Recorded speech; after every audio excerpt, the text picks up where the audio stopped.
Hola, ¿cómo están? ¿Cómo les va? Bienvenidas, bienvenidos. Estamos en modo paz. Aunque, paradójicamente, el hecho de paz más importante, más simbólico, más esperado luego de este largo proceso de negociación, la dejación de armas por parte de las FARC, ha sido un logro agridulce, diría yo más agrio que dulce. Por un lado está la esperanza de construir un nuevo país, de una apertura democrática, de que nunca, nunca más se vuelvan a utilizar las armas para hacer política y de que el conflicto interno deje de ser el pretexto para tanto atraso, tanta pobreza y tanta inequidad. Pero del otro lado, arrecian las críticas, los cuestionamientos y la desconfianza frente a las FARC, que se entregó la mitad de las armas, que si tienen misiles tierra-aire, que si las tienen enterradas en Venezuela. En fin, incluso se ha puesto en duda la legitimidad de la ONU.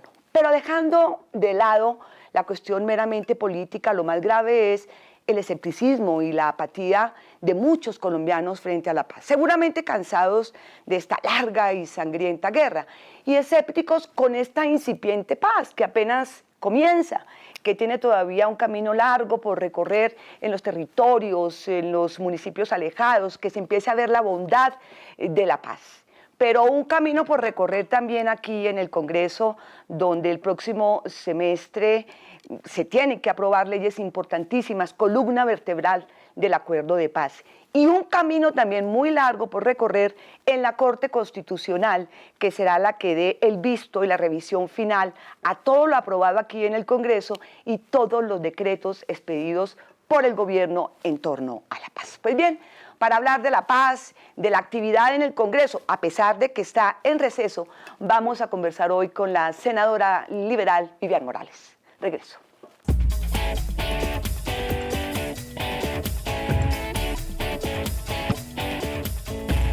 Como ya les anuncié, hoy en Modo Paz vamos a conversar sobre todos estos temas de paz y toda esta actividad que vendrá en el próximo semestre aquí en el Congreso de la República y en la Corte Constitucional, sobre todo la implementación de los acuerdos de paz.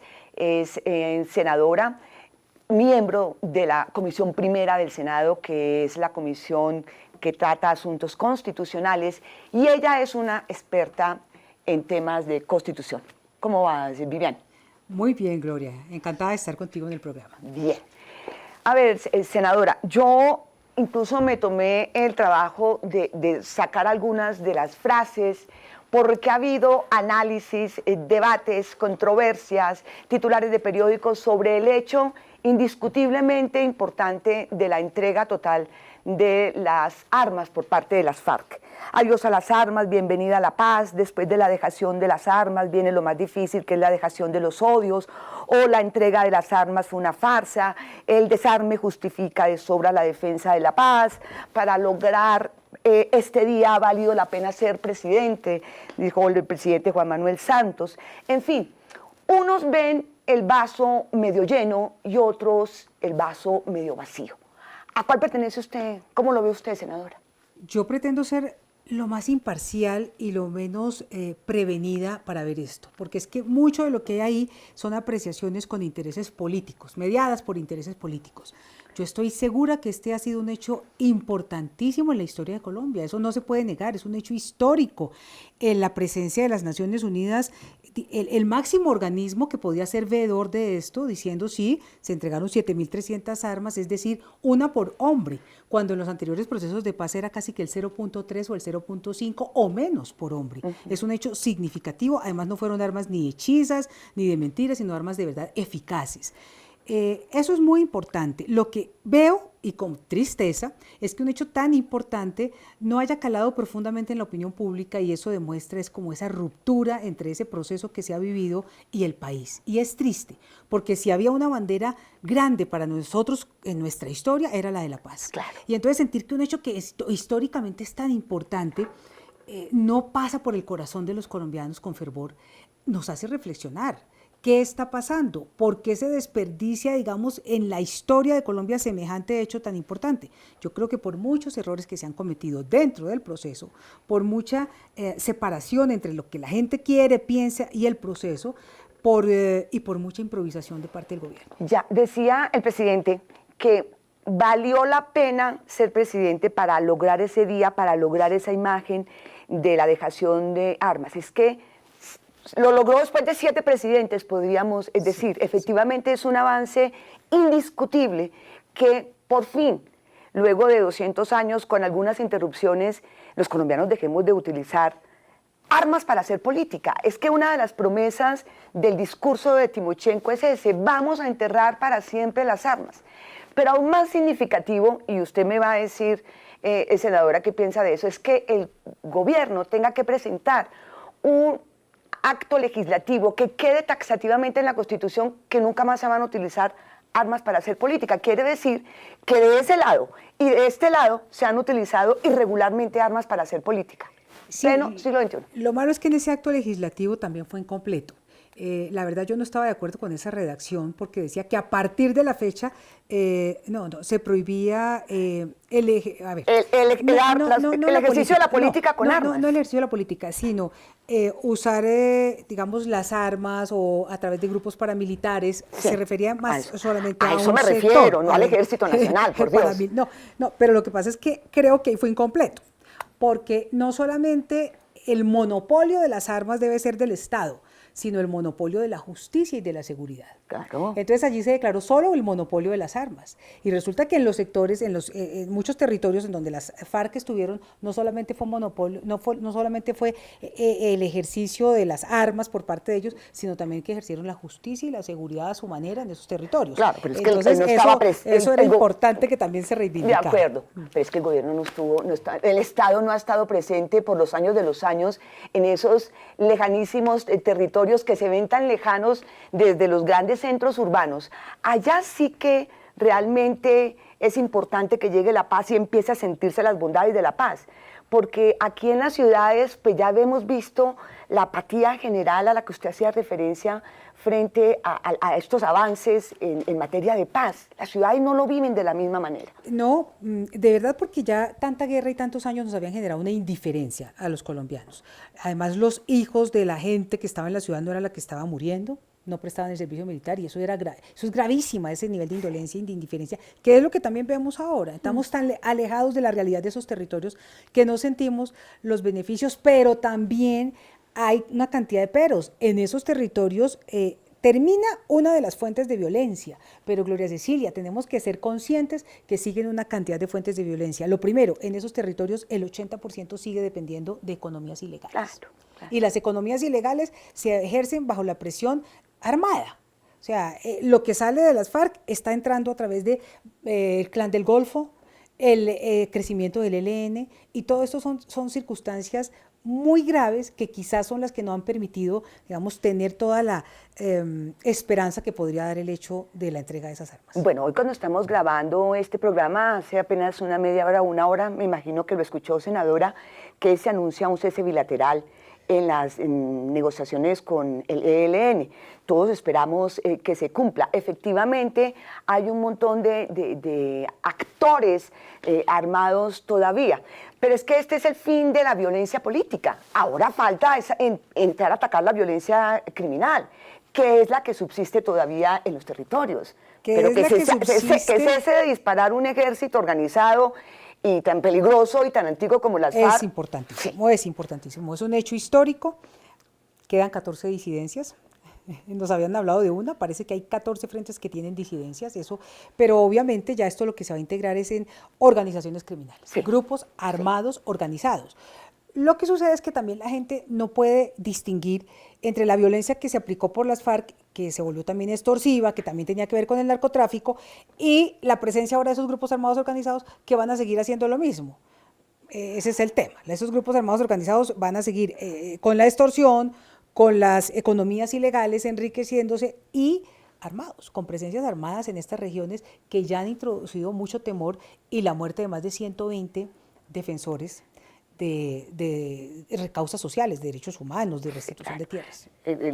Ya el gobierno se ha comprometido a que eso no puede seguir, y un ataque frontal a las bandas criminales. Sí. No vaya a pasar lo que pasó en El Salvador, que lo hacía ver muy bien Joaquín Villalobos, comandante del Farabundo Martí, diciendo: ganamos la paz pero perdimos el posconflicto, porque se dejó crecer a todas esas bandas, Salvatrucha y todos esos que son bandas criminales que hoy arrasan por todo lado en El Salvador. Si aquí se pone coto desde el principio, pues que recordemos que apenas estamos dando los primeros, gateando con la paz. Si se le pone punto serio a estas bandas criminales, esperamos que no ocurra lo mismo que El Salvador. Es grave y tiene que ser un gobierno que imponga mucho orden y autoridad, porque por ejemplo lo de Tumaco se salió de madre y ya son 3 frentes distintos de exmilicianos de las FARC disputándose esto, más el Clan del Golfo.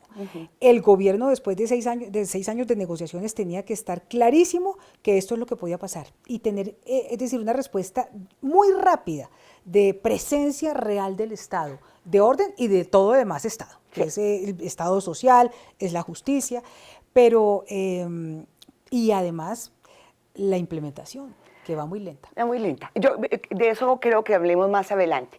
Se entregan las armas y el paso siguiente es las FARC a hacer política. Sí. Aquí el país está acostumbrado a que no existe oposición porque se le da mermelada.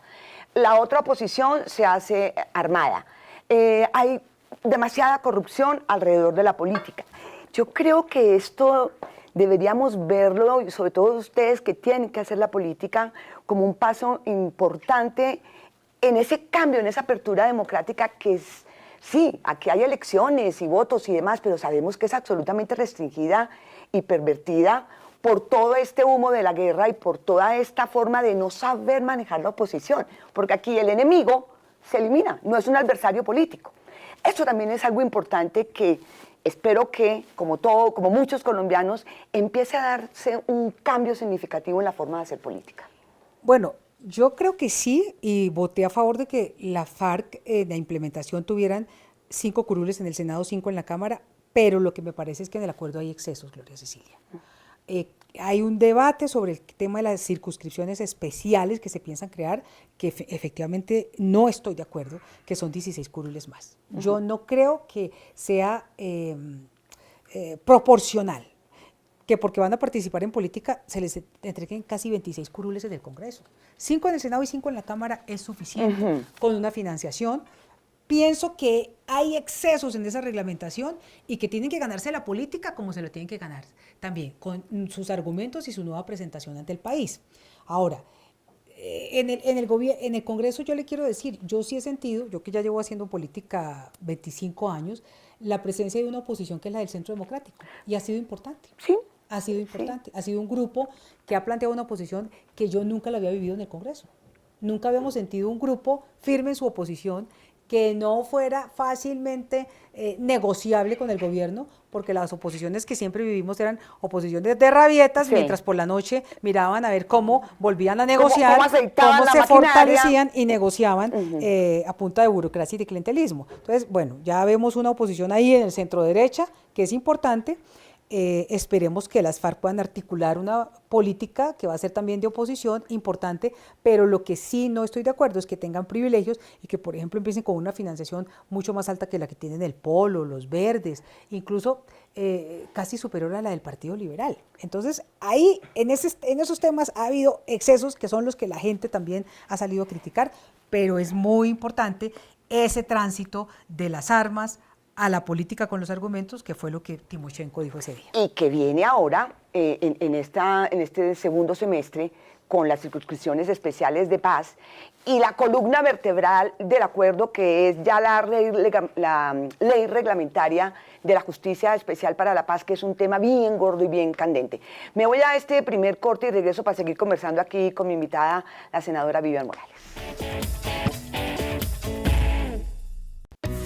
Acuerdo para la paz, en el camino hacia la reconciliación. Sustitución de cultivos ilícitos.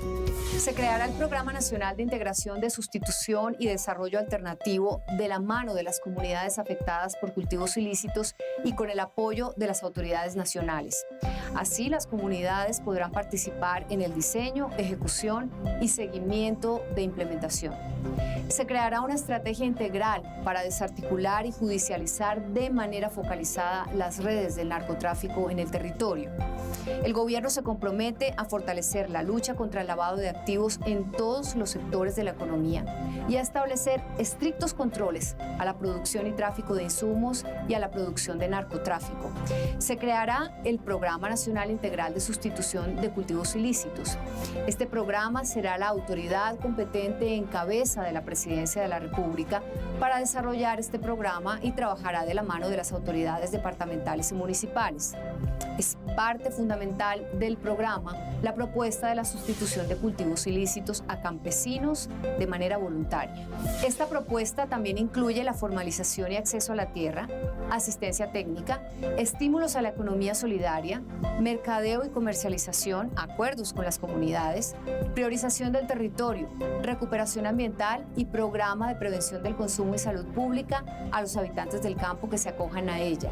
El plan irá acompañado de un programa nacional de atención a personas que requieren tratamiento y rehabilitación por consumo de drogas ilícitas. Acuerdo para la paz, en el camino hacia la reconciliación.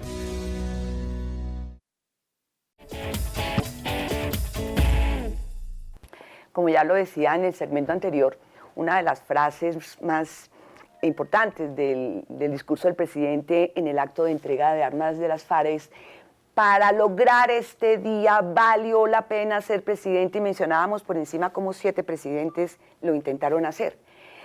Pero ¿a qué costo logró el presidente Juan Manuel Santos esta paz? Está hundido en las encuestas, sin oxígeno político. Ya empieza a haber traiciones dentro. La política es el arte de la traición. Ya en época preelectoral, yo no sé usted cómo hace siendo además cristiana para aguantarse esto, pero es así, es así. Lo digo porque pues, durante todo este primer semestre pues, estuvo la Unidad Nacional muy juiciosa, votando los proyectos de ley, los actos legislativos. Pero ya con el sol en las espaldas, como decimos acá, ¿usted cómo ve la Unidad Nacional? ¿Cómo ve este trabajo aquí en el Congreso para lo que falta? Yo la veo muy frágil. Yo la veo muy frágil, primero porque ya se está mirando no en la perspectiva de ahora, sino de las elecciones del 2018. Y un presidente con ese nivel de desfavorabilidad, pues todo el mundo pretende hacer distancia.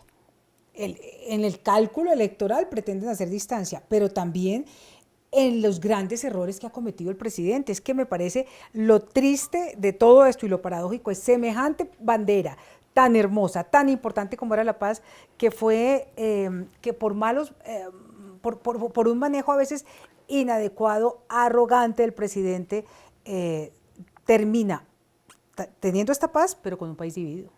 Entonces, una sociedad casi que en guerra, porque es que lo que ve uno es unos niveles de polarización entre la gente, en las familias polarizados, en la familia el uno de un lado y el otro de otro, y sin reconocer los hechos que han sido positivos en la paz, pero también porque es que no se ha permitido que ni el Congreso ni nadie introduzca, digamos, ajustes que eran importantes, que son importantes. Por ejemplo, esa justicia especial para la paz, Gloria Cecilia, yo le digo, como constitucionalista, yo la he leído, la he estudiado, y me queda tan difícil entenderla. Hicieron un galimatías, un laberinto jurídico inexplicable. La paz tenía que ser algo mucho más sencillo.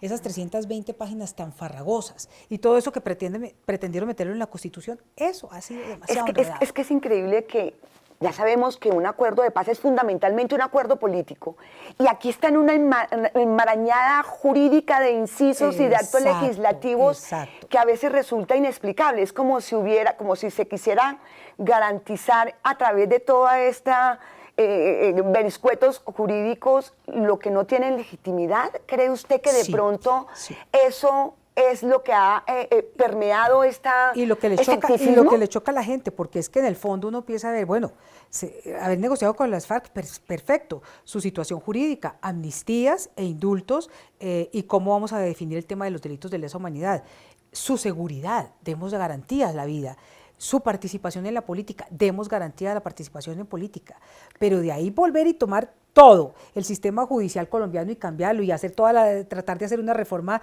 rural integral y mirar lo de las vías terciarias y hacer planes de desarrollo en cada territorio, eso tenía que desprenderse de una acción del Estado, pero no de un acuerdo con las FARC que nos colgaron todo esto y la gente dice, pero ¿a qué hora y cómo y cuándo yo participé? Sí. Esa es la parte de deslegitimación del acuerdo. Sí, porque efectivamente hay que darles unas garantías de seguridad y unas garantías de justicia, claro, que se busca no por la vía ordinaria, que ya de por sí es bien lenta y bien ineficiente, sino por esta vía extraordinaria. Pero sí hay mucho confusión entre los mismos senadores. Confieso que hay senadores y cuando les digo, venga, hablamos de la justicia especial para la paz, dice, es que yo no la entiendo. Es que yo la quise traer a usted hoy porque usted es constitucionalista y algo tiene que entender. Pero está tan llena de cosas que pues, esto va a quedar muy difícil para sacarlo adelante en 6 meses. Pretendieron construir el monumento jurídico de la justicia transicional para el mundo. Entonces dejaron que era el mayor, la edificación, la catedral de la justicia transicional para el mundo. Y la verdad, yo le digo, eso se vuelve inaplicable, ininteligible, ilegítimo, porque es que las cosas en una democracia tienen que ser claras y transparentes. Una cosa que no entiende la gente no puede ser legítima. La gente tiene que entender, su democracia consiste en que entienda, en que el ciudadano se apropie de los instrumentos. Saca tú a un ciudadano a entender. En cambio, lo que sí ven con claridad es una cantidad, digamos, de prerrogativas y de beneficios que son inexplicables frente a las FARC. Bueno, pero de todas maneras viene el estudio de la ley reglamentaria. Ya les conté el programa pasado que el gobierno la retiró para volver por trámite, pero además también como para desenredar tal vez incluso está tan confusa que la sacó para simplificarla y ahora vienen los senadores porque ya con el fallo de la Corte Constitucional, pues los senadores van a poder meter allí y opinar y modificar. ¿Será para mejorarla o para contribuir al enredo, Gloria, senadora? Yo tengo un sabor amargo en el tema, por ejemplo, de la ley de amnistía e indulto. Yo me acerqué a Juan Fernando Cristo y le dije, mire, aquí esta redacción está muy mal. Usted piense en los operadores jurídicos a los que va, piense en los jueces. Esto no lo entienden. Y le dije en un momento también al asesor de las FARC, a Santiago, y él con un aire despótico, no se imagina, le dije, esto está pésimamente redactado, señor. Yo creo que era él el que lo había redactado. Entonces se puso furioso. Y dije, no, así no se puede, porque yo lo que pretendía era mejorar los términos. Ahora, ayer resultó Toto Howland, el delegado de las Naciones Unidas, diciendo que había enormes errores en la ley de amnistía e indulto. Que es lo que no se entiende. Claro, porque es que además eso ha sido redactado por un señor español con aires de dictador que quiere aquí imponer lo que él tiene en su idea de justicia y por el lado del gobierno una cantidad de asesores chiquitos, le cuento, de niños inexpertos, me consta, de niñitas y niños muy brillantes de las universidades, los millennials, redactando cosas de un peso político y jurídico que les queda grande. Y uno se da cuenta. Entonces esos son los errores. Y entonces con el fast track, que yo me opuse a que después de que no hubiera sido refrendado por el pueblo, se aprobara por fast track, no nos dejaban cambiar una coma. Juan Fernando Cristo dice que sí, que se admitieron no sé cuántos cambios, ninguno fundamental, todo era el visto bueno del ministro para que la palabra tal se cambie, ¿verdad? Pero en el fondo, en el debate, no nos permitieron reformar. Ahora esperamos, pero yo también creo que el gobierno retiró la ley, ¿sabes para qué? Esperando que se caiga la sentencia de fast track en la Corte Constitucional. ¿Usted cómo ve esa como constitucionalista, le iba a preguntar eso, que el gobierno pida la nulidad de este fallo sobre el fast track, porque el magistrado Bernal, el nuevo magistrado que llegó a la Corte Constitucional, al otro día aprobó a favor de que se levantara esto del fast track y que se pudieran hacer cambios y demás. Para empezar, la vi muy emocionada y muy abrazada con el Centro Democrático cuando salió elegido Bernal. No es cierto, yo no estuve ni muy abrazada con el Centro Democrático, esos son los chismes por ahí que yo la vi con mis ojitos. Pero no es cierto, no, yo estaba muy quieta y muy maja ahí cuando terminó y todo el mundo salió, me despedí como me despido normalmente en las sesiones de algunos compañeros, pero no, el abrazar al Centro Democrático, no. Lo que sí es cierto es que el magistrado Bernal tiene una de las hojas de vida más brillantes que se ha llevado a la Corte Constitucional. Yo diría la más brillante. Es que ha sido profesor en Yale, invitado en Harvard, profesor en una universidad de Australia permanente, habla 7 idiomas, ha escrito 7 libros, es un hombre brillantísimo. Lo ternó el presidente, por favor. Lo posesiona el presidente el martes y sabe que el miércoles, el presidente sabe que el miércoles se va a fallar el fast track. Luego lo posesiona, uno posesionado como magistrado, Gloria Cecilia no puede llegar al otro día y decir, es que recién me acabo de posesionar, espéreme, leo el expediente. Pero lo más increíble es que el presidente lo nombre Lo con terna. toda esta cantidad de declaraciones contra el fast track que dio el magistrado Bernal. Entonces lo terna. El magistrado Bernal dio, además, yo lo que me he dado cuenta es que han sacado de contexto ciertas frases. Si a ti en una conferencia te sacan una frase y dicen que eso fue, tú tienes que oír cómo se dijo la conferencia, de qué manera estabas hablando, porque un profesor también es dialéctico. Uno a veces llega con un argumento y empieza a decir ta. No, ahí por ejemplo, él no habló directamente del tema del fast track. Él habló de que en la justicia transicional, si se miraba de una manera estricta, tendría que llegar ahora a hablarse de una sustitución de la Constitución, pero que si hablaba de manera amplia, podían entenderse otros mecanismos. La verdad que fue como una elaboración muy técnica del tema de Ya la le justicia sacaron otra en transicional. México, pero intentemos ser un poquitico didácticas pero porque la gente... digamos que el presidente lo terna. Sí. Y si conocían esto, lo ternó. Y si no lo conocían, pues malo para el presidente. Porque habla mal de quienes lo asesoran, porque si él lleva una hoja de vida, él tiene que dar garantía de las hojas de vida que lleva al Bueno, Congreso. es que fue Segundo, recomendado por el rector del el señor externado. llega y se posesiona, al otro día está lo del fast track, pues tiene que votarlo. Además, yo tendría, si a mí me eligen magistrada 15 días antes, yo lo primero que hago es ponerme al día de los temas que voy a entrar a fallar. En 15 días tengo el tiempo de estudiarlo. Es que no tuvo 15 días, él fue al otro día. Una vez elegido, al otro día se votó. No, él se eligió 15 días antes por parte del Senado. Él se posesionó 2 semanas después de elegido. Entonces, entre la elección, que ya sabía que era magistrado, y el día de la posesión, pasaron 2 semanas.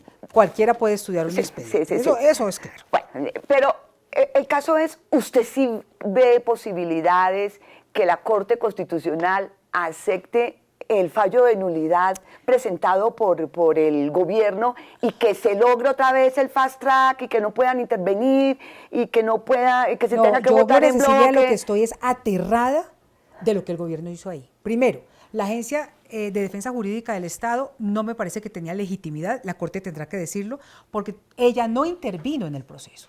Segundo, lo hizo extemporáneamente.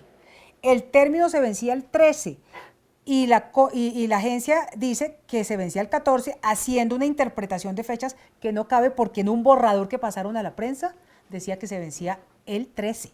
Que se empezaba a contar a partir del... Entonces, me aterra que la Agencia de Defensa del Estado haga ese tipo de deslealtades procesales, pero además no se puede invocar como causal de nulidad un impedimento. Los impedimentos tienen que darse antes de que o las recusaciones, antes de que tú decidas. Entonces eso es bueno, yo no sé, porque la Corte Constitucional nos ha dado tantas sorpresas, pero lo que sí me parece es que es un atentado contra la independencia de la Corte Constitucional por parte del gobierno. Bien, me voy a este nuevo corte y regreso para seguir conversando con la senadora Vivian Morales. Acuerdo para la paz en el camino hacia la reconciliación. Restricción efectiva de la libertad. La Constitución política concederá amnistía o perdón por delitos políticos de rebelión o delitos conexos o relacionados con este. No serán objeto de amnistía ni indulto, es decir, de perdón del delito o de la pena, los delitos de lesa humanidad. Tampoco serán perdonados los delitos comunes que no tengan relación con la rebelión. Se han establecido 3 tipos de sanciones privativas de la libertad. La sanción propia, que es restaurativa, es decir, busca reparar el daño causado y se impondrá a quienes reconozcan la verdad y responsabilidad. Si la infracción es muy grave, tendrá un mínimo de 5 años y un máximo de 8 años de restricción de la libertad, y si el caso es menor, será de 2 a 5 años. La sanción alternativa es para quienes reconozcan la verdad y responsabilidad ante la sección de primera instancia, y la privación de la libertad será de 5 a 8 años. Para quienes no hayan tenido una participación en los casos más graves, la sanción será de 2 a 5 años. Y la sanción ordinaria se impondrá a quienes no hayan reconocido responsabilidad y sean condenados por parte del tribunal dentro de las normas penales. La privación de la libertad, en este caso, no será inferior a 15 años ni superior a 20. Un órgano nacional o internacional verificará el cumplimiento de las sanciones.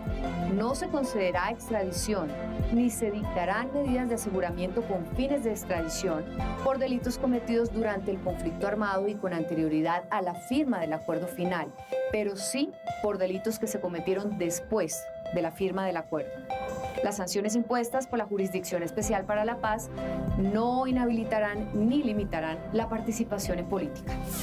Acuerdo para la Paz, en el camino hacia la reconciliación.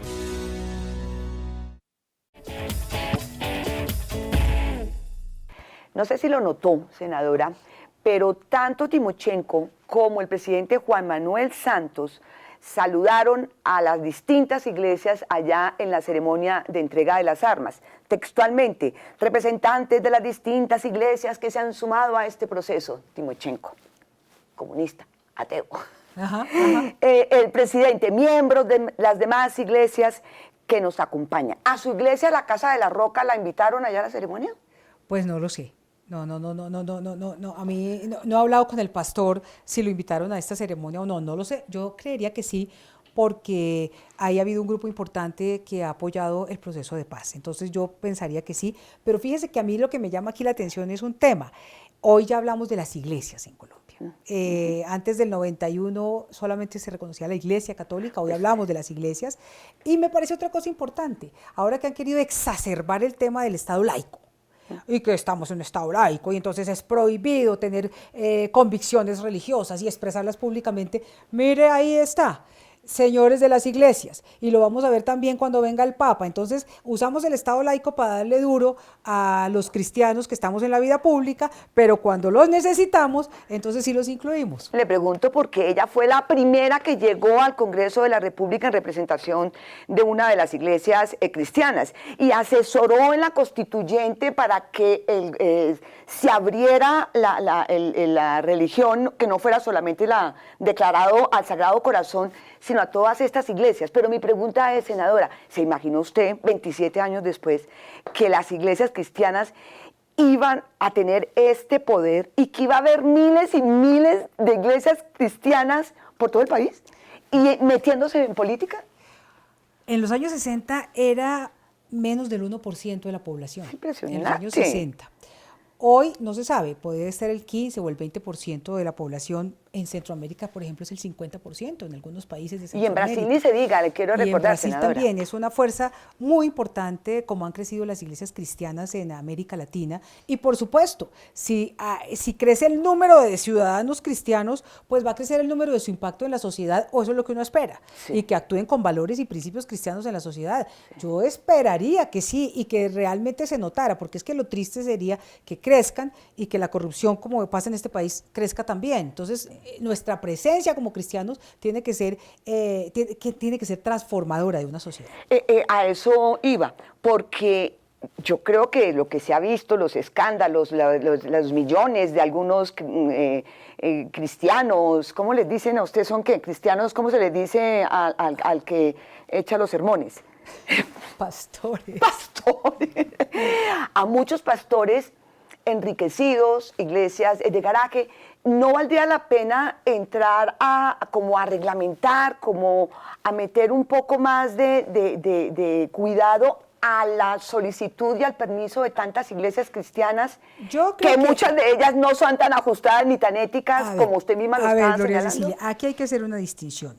Nada que recorte la libertad religiosa, que el Estado empiece a meterse dentro de las iglesias a ver qué es lo que predican, qué es lo que dicen, qué hacen o qué no hacen, si recogen o no diezmos, no.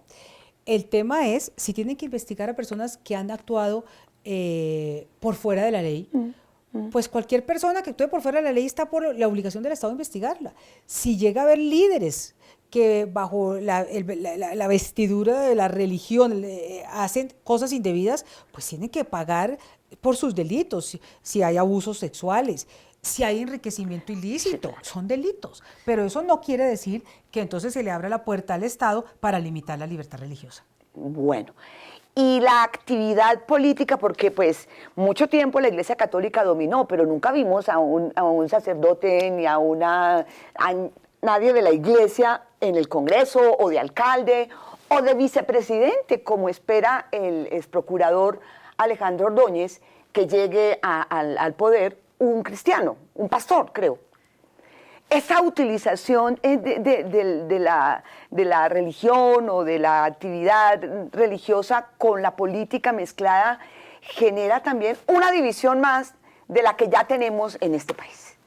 No, yo lo que creo es que lo que se tiene que reivindicar es la validez de que como ciudadanos cristianos participen en la política, de que promuevan valores y principios en los que creen para ver si la democracia les da su confianza. Porque es que el ejercicio de la democracia es decir uno, yo creo en esto, yo creo en este tipo de valores, yo creo que en la protección de la familia, yo creo en la vida. Y si la democracia, el voto, te da el sí, no son argumentos religiosos, son argumentos que se llevan a la democracia. Ahora, la participación en la política, lo que pasa es que, por ejemplo, ha habido curas que han sido alcaldes, el cura Hoyos, acuérdate. Y pare de contar, ¿no? Y además, que melancólico sí, paso por la alcaldía. Pero en el tema de los pastores hay iglesias que en sus estatutos les permiten, hay otras que les exigen que se retiren, que tomen una, digamos, licencia. Eso depende de la organización de cada iglesia. Lo que sí no estoy de acuerdo es con una manipulación, es decir, que el tema político de los cristianos se haga bajo una manipulación de que si usted es creyente, usted tiene que votar únicamente por un creyente. No, yo creo que en esto el principio democrático, el principio de la argumentación, y me parece muy importante y muy bueno que vengan cristianos en la política. Yo aplaudo que estén cristianos en la política. A uno lo que le aterra es el fanatismo. Y Sí. creo que lo que se vislumbra en muchas de estas participaciones de los pastores y demás, y de personajes como el ex procurador, es un fanatismo religioso que realmente lo único que nos faltaría en este país es que ahorita a las guerras internas, a la violencia y demás, se sume un fanatismo religioso. Yo lo que creo es que ¡Qué cualquier miedo! participación política tiene que hacerse bajo argumentos racionales y de razón pública. Tú tienes que dar debates razonables que no pueden ser fundamentados únicamente en el yo creo, sino argumentos que le hablen a una democracia. Y así me parece que es válida cualquier participación. Bueno, hablemos del Partido Liberal, donde usted está. ¿Cómo ve? Esta mañana estaba escuchando de la calle, hay movimientos dentro del Partido Liberal. ¿Cómo ve usted la posibilidad de que sea de la calle o una alianza para salir a defender y a sustentar este proceso de paz, senadora? Gloria, yo creo que dentro del Partido Liberal lo que se tiene que abrir es la posibilidad de la consulta popular. Allí hay aspiraciones de varios precandidatos y creo que la única manera de zanjarla y de dirimirla legítimamente es por una consulta popular. Aquí no puede ser un Sanedrín que dé el visto bueno al doctor de la calle simplemente porque fue quien estuvo en el proceso de paz. Hay aspiraciones legítimas y muy interesantes dentro del partido y creo que se tienen que discutir y se tiene que abrir la baraja para una consulta popular. ¿Cuáles de esas le parece interesante, esos que están en la baraja? ¿Juan Manuel Galán? ¿No está como muy chiqui? Yo estoy en la baraja. ¡Ah! No Ah. sabía. Vea usted, no sabía, me chivea. Pero a ver, ¿quién más está? Bueno, Juan Fernando Cristo. Galán. Se abre una apertura, es que Galán, hay como 25 candidatos de Galán, todos los Velasco, partidos. Velasco. de la calle. Y si hay consulta popular, yo estaré. Y la consulta popular viene para el año entrante. Claro, tendría que venir en marzo con la elección de Congreso. Sí. En el momento de la elección de Congreso, una consulta popular abierta para que los ciudadanos escojan quién quiere que sea el candidato del Partido Liberal. Aquí me decía uno de Cambio Radical, es que esta movida electoral, faltando un año largo para las elecciones, no se ve sino aquí, porque la gente empieza a desgastarse y entonces debates con los candidatos. Es un poco perverso, Sí. Desde tanto tiempo antes empezar a hablar de esto, pues Sí, toca, ¿no? porque es que hay candidatos que ya llevan un año casi de candidatos, obviamente hay un desgaste, pero también un tema, y es que todo el espectro de lo público empieza a girar solo en el interés de la elección del 2018 y a veces eso hace que la gente deje de creer. Sí. Este tiene el interés porque va para el 18, este tiene interés. Yo pienso que, por ejemplo, este semestre que viene para el Congreso ya va a ser completamente dirigido por las aspiraciones electorales del 2018. Sí. La última encuesta Gallup mostró que tiene más imagen favorable las FARC que los partidos políticos.